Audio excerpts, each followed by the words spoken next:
If the employer or if the selection committee of a training can understand that you don't only bring experience in, for example, working with children and young people, and you don't only bring the accreditation perhaps from the BPS, you bring something more invaluable. And chances are you are interested in helping others succeed, in healing. Or like, is it easy to get a job after graduation, after studying the conversion masters? Like what doors does it open? For example, my first part-time job whilst studying, I got it from Peru. I wasn't even in the UK. And how did I do that? If you're interested in building a career in psychology but don't know where to actually start, then this video is for you. Hello, my name is Majo and I make videos about my career as an aspiring practitioner psychologist.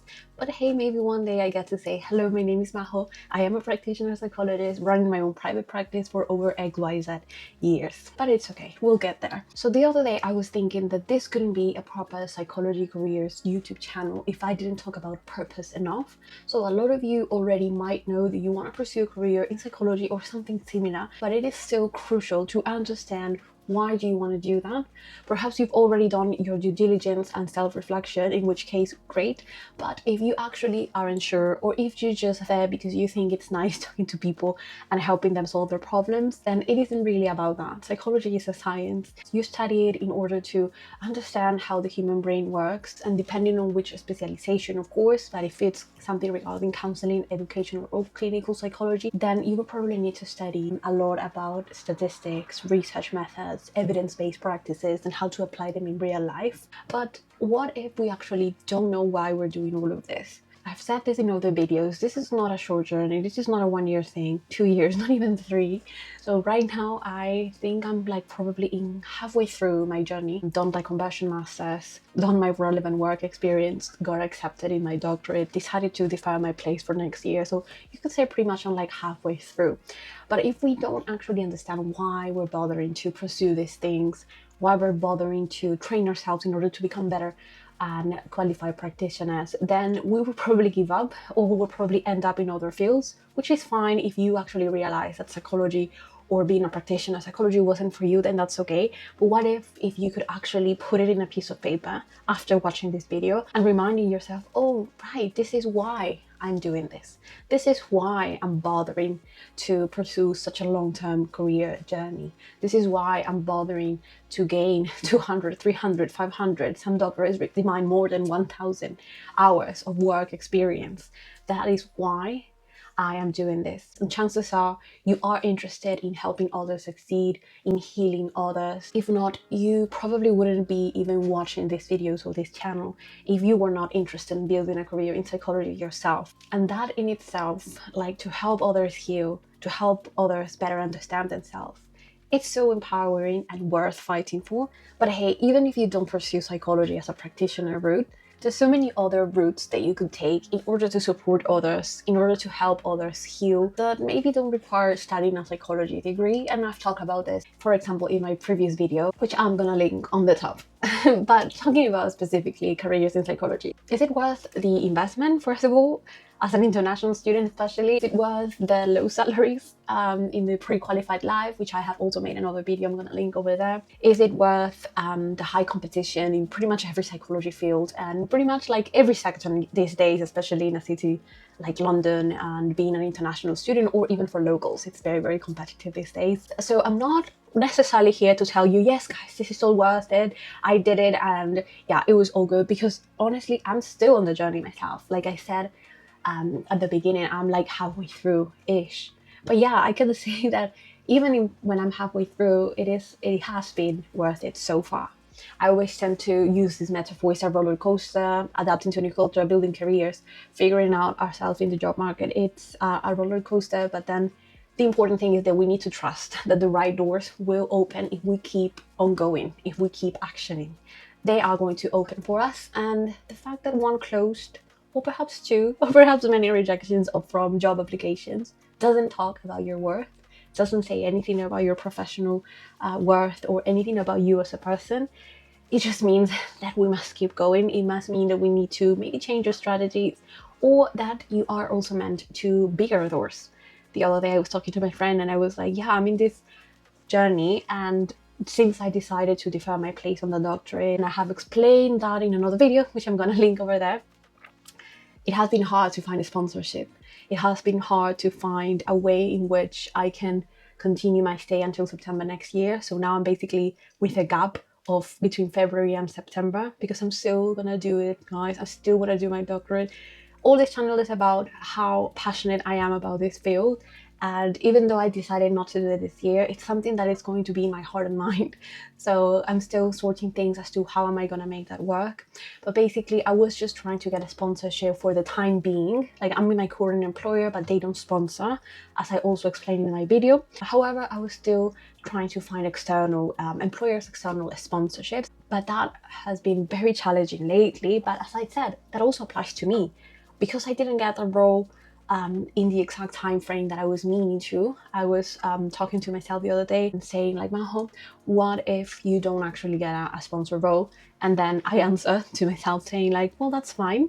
We can just go to Lima, Peru, and then be there for the 5 months between February and August, and then come back and do our studies here. But yeah, the plan is that as any plan, it will always evolve, it will always change. As long as we have something concrete that we want to pursue, the how might evolve. So we have to be a bit flexible in that way and take it from someone who is super structured in her own ways. I am super structured. I'm very rigid sometimes. I love routine. Just as I was explaining the other day in my other video about the core values, I'm very like routine, like stability. So if I say, okay, yes, between this month and this month, I should find something, like in this case, a sponsored role, and it doesn't happen, it like really frustrates me. So I think life is trying to tell me like, hey Maho, relax. You are meant to bigger things. It will happen. You are going to be a qualified practitioner psychologist in your field, in educational/child psychology, but you have to be patient. Like, you've been building your career so far so good here. Also figuring out life as an immigrant in terms of visas, expiration dates, etc., sponsorships, self-funded doctorates, like that is very challenging in itself. So for anyone who is also looking into these careers, this is not to discourage you. It is possible. It's just a bit challenging in terms of figuring out the funding bit, and perhaps also figuring out the visas as well. But hey, no one tells you that your journey has to be like mine. If I could say something after 3 years being in London, is that I'm a completely different person than I was when I first came. My brain has changed, my mind has changed. People tell me my accent has even changed.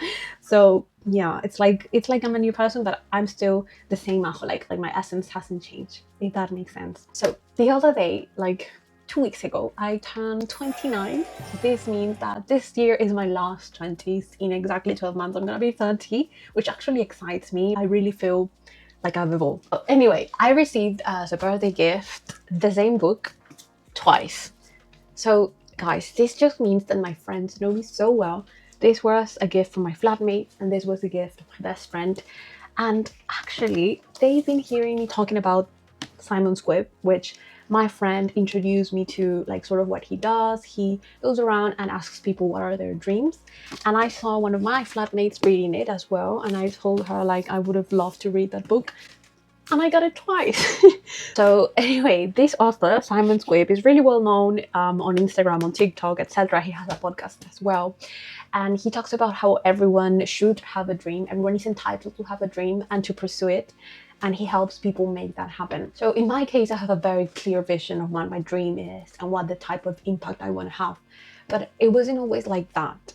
And I would say that is why I feel so calm and at ease at 29 years old, because I would say that is sort of like my biggest accomplishment at 29, like to know what I want and to be working towards it day in, day out. I literally wake up every morning, and yeah, even though I'm in this like sort of like anxiety bit transition coming up with visas, etc., expiry dates, sponsorships, applications, but also my 9 to 5, my current employer, colleagues, friends, like I'm still like sort of distracted, you would say, but I'm still excited for what's coming. So I'm like, yeah, let's wake up, let's go to the gym, let's grab the coffee, and let's just do the things that we need to do. Let's work on that project that really lights us up. I'm working right now on another project with my friend. And maybe I'm gonna talk about that like in future videos and in future content, because I'm so excited. This friend and I really are coming together at a perfect timing, and this wouldn't have happened if I would have studied that doctorate this year. So even this channel, making videos, answering your questions, and also inspiring people, like receiving DMs saying like, oh yeah, I want to do exactly like you, and I didn't know it was possible, so thank you for sharing. Like that in itself really lights me up, and is the reason that I keep doing the videos that I do. And hopefully I'll continue with this consistency. But sometimes it's just hard and life does get in the way, but we can always jump back up if we actually understand. Again, all of this video is about that. If we actually understand our big why, like the book as well says. So this other day I received a very interesting message that I've been receiving more than once, like twice. Like, is it easy to get a job after graduation, after studying the conversion masters? Like what doors does it open? You tell me, come and try it. Just make sure to be purposeful. If you have the passion required, and if you're acting towards that passion, in this case, like finding yourself in a new career, like because most of the people that message me come from other careers. So if you're actually genuine about making this a reality, you'll figure your way. Don't be scared. There are websites that you can utilize, even if you are in the UK yet, to just, have a look at what are the jobs that you could apply. You could use charity.co.uk. I'm not talking about volunteering. Those are for paid roles as well. You can utilize LinkedIn. You can utilize Indeed. Don't be afraid of doing such. You don't need to be in the country in order to understand how the job market works. Of course, you will learn eventually when you're here. For example, my first part-time job whilst studying, I got it from Peru. I wasn't even in the UK. And how did I do that? I think I utilized Guardian jobs because I was looking for a teaching assistant role part-time that would allow me to gain work experience with children and young people, because I knew I needed the work experience on top of my qualifications. Studying is just one bit, but then also you need the relevant work experience, right? So what is stopping you from doing the same? And if you're already studying, then great, congrats for coming, and congrats for, breaking those barriers of, leaving your family behind. Now that you're here, start networking. You're in your university, start asking around, start going to your career advisor at uni, start applying as well to part-time jobs. I have various friends who have had part-time jobs on the side of the studies that then turn into full-time jobs and then even sponsor roles. And yeah, great. And they've progressed in their career. I have another friend who got a full-time job during the graduate visa and then got sponsored in a company that actually didn't sponsor before. So they did that all for her. So there is all this different scenarios that you can end up with. The NHS is also a good sponsor. So don't be afraid of reaching out. And yes, statistics is hard, let me tell you. At least it was for me, and also assignments, essays, etc. That keeps you very, very busy. But don't leave the job hunting until the end of your master's or your career, or your studies. Don't leave that until the end, because if you do that, then it will be very hard. The competition is fierce these days. So if you can actually get a part-time job, that is my biggest suggestion. You don't have to take it. If you can get a part-time job whilst studying, that could potentially lead to a full-time, or not even leading to a full-time, but actually giving you some experience in the UK that then you can say to employers, yeah, I have actually worked as part-time teaching assistant. That's what got me into my next full-time role. They were actually looking for someone who had a TA experience and could work now with adolescents with complex barriers. And I was like, yeah, that's me. So sort of like building up your steps can get you to where you need to be, but it won't happen if you just stay still. It won't happen if you just study and focus on your grades, and then what? You really need to work in your skills as well, in your relevant experience, in order to attain the things that you want to attain, especially in the psychology world, where there is a lot of competition to get onto these doctoral trainings if you want to, or not even that, to gain onto these NHS funded trainings. And talking about that, I've made a video about those that unfortunately internationals, as far as I'm concerned, because I don't have all the answers, as far as I'm concerned, on the graduate visa we cannot access. So that's what I've been told when I applied to a couple. So let's see. I mean, laws change in the UK year in and year out. So don't take my word as something written in stone, guys, okay? Do your research, ask your uni, ask your friends. Like, as I was saying, like, laws can change. Right now we're 2025, or maybe 2026, new laws for the graduate visa will come up, or maybe sponsorships will change now. It will cost X amount of money to sponsor someone, or it won't, depending on the sector, depending on the role, salary, thresholds. Ooh, there's so many things like in general to be mindful of as an international student or as a former international student, that it's just sometimes hard to keep up with, but we just need to keep moving, right?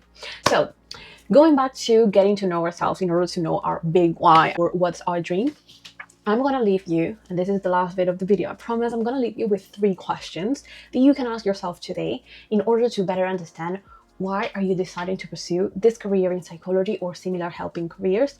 Why is it that you're bothering on doing all of this? Okay. First of all, what experiences have shaped your life so far? Usually this comes from childhood, but it can also be during your teenage years, your early 20s, depending on obviously what age range are you in. So what has really like shaped you? I'm not saying in a negative necessarily way, because obviously every experience builds our character and every experience helps us at the end getting to know a part of ourselves that we didn't know before, build resilience, etc. So what experiences? Second, what do you wish you had known, or what tools or people do you wish you'd had whilst you were going through those experiences? So see, right now we're trying to find out why is it that you want this career and this particular specialization in psychology. Why? Is it something that you experienced when you were 11 and maybe you didn't have XYZ support, and now you wish you would be that person for that 9-year-old, 11-year-old, or teenage version of yourself? And finally, what can you offer today, like today, as a grown-up, as an adult, as someone who now knows themselves better, so they can experience more or less of something that you didn't perhaps have the opportunity to, because you didn't have the tools or the support that you needed back then, like 10 years ago, 15 years ago, or even 5 years ago. So now, a short explanation. For example, in my case, when I was growing up, I wish I would have had a psychologist to help me tackle my insecurities, my low self-esteem, etc. as a teenager. Someone that would allow me to understand myself in a judgment-free type of way, showing compassion. And even though I had that from my close circle, family, friends, I didn't have the expert type of support, like a psychological type of support, therapy, in other words. So now that makes me, Maho, from 2025 at 29 years old, want to support teenagers, young people, children that suffer from low self-esteem, suffer perhaps as well from depression, anxiety, regardless of their context. I want to support them in ways in which they can better understand themselves, they can better understand the way they learn. And I'm also interested in special educational needs children and young people, because I strongly believe that every child deserves to be valued, to be heard, to be empowered, in other words. So imagine saying all of this in an interview, or imagine saying all of this in an interview for a further training, for a doctoral training. Like, what will be the difference between a person who says all of this and a person that says, yes, I have 2 years of experience working with children and now I'm prepared to do my training, or now I am ready because I have the work background needed? That is important, don't get me wrong. It is important to have work experience, relevant, etc. And I've already mentioned that in this video as well. But what's most important and what's going to set you apart from the other candidates is that you have a genuine passion, because you probably have a lived experience that makes you now want to pursue psychology in a way that none other has. So your unique lens, also perhaps the way that you're an international student. I utilize the Peruvian card a lot. That gives me a unique perspective. And I'm not saying that for saying, I am saying that because it's true. I have experienced 2 different cultures. So that has also given me a different type of way of seeing the world, etc. And what is it that makes you unique? Like, what is it that makes you different, as opposed to just having studied a BPS accredited master's or perhaps a bachelor's in your country, or a bachelor's here, or even a specialized degree even in the UK or whatever. Like, perfect. Like, a lot of people study those, and yes, I'm not saying it is easy. It is not. I'm gonna leave this video as to what my experience was studying my conversion master's, pros and cons, benefits, etc. here. I'm not saying that it was easy, but it's still like, we are a lot of people there. I think in my cohort we were like 100, something like that, if I'm not mistaken. So what is it that sets you apart from the other 99? So if the employer or if the selection committee of a training can understand that you don't only bring experience in, for example, working with children, young people, and you don't only bring the accreditation perhaps from the BPS, you bring something more invaluable, which is your unique story. What has brought you here? What experiences have you had to overcome in order to be where you are? And which age range do you wish to support, and why? Why adults? Why clinical psychology? Why not counseling psychology? Why educational psychology? Is it something about working in an educational setting? Is it something about changing the way the education system is? Like, and why, if that's the case? Like, why are you bothering on doing all of this? So it's about 2 words, maybe 3. Self-awareness, 1 word, and the other word, experimentation. So how can we actually be self-aware if we don't experiment with what we like, with what we think we like? So those 2 words are going to be your best friends along your whole career and your whole life, for that is. If you know how to be self-aware and if you experiment enough, you eventually will get there. Whatever that means for you. You will eventually get the job that you were meaning to get. You will eventually get the training that you were meaning to get. You will eventually get to be a practitioner psychologist, like in my case. I will eventually get that. And the last bit that I want to leave you with is that rejections are part of the journey as well. It won't be that even if you show your passion, even if you show the work experience that you've done, even if you tailor your CV, as I quickly did an exercise that I'm going to leave on the top in my previous video, even if you do all the right things, rejections will still come your door. No, you have not been selected. No, not this time. No, not this year. I'm sorry. Keep trying, keep trying. And that has to be fine in your head and in your heart. I know it sounds very like, how am I going to be fine with getting rejected after so much work that I've put into my application and my passion and even my interview? Like, how am I going to be fine with that? I mean, it's okay to feel a bit like, frustrated, even sad, even embarrassed perhaps, but don't let that control what comes next, which is to keep on going. It's really hard. I've been experiencing it myself, and I can firsthand say it's not easy to deal with. But with time, I can say it gets easier.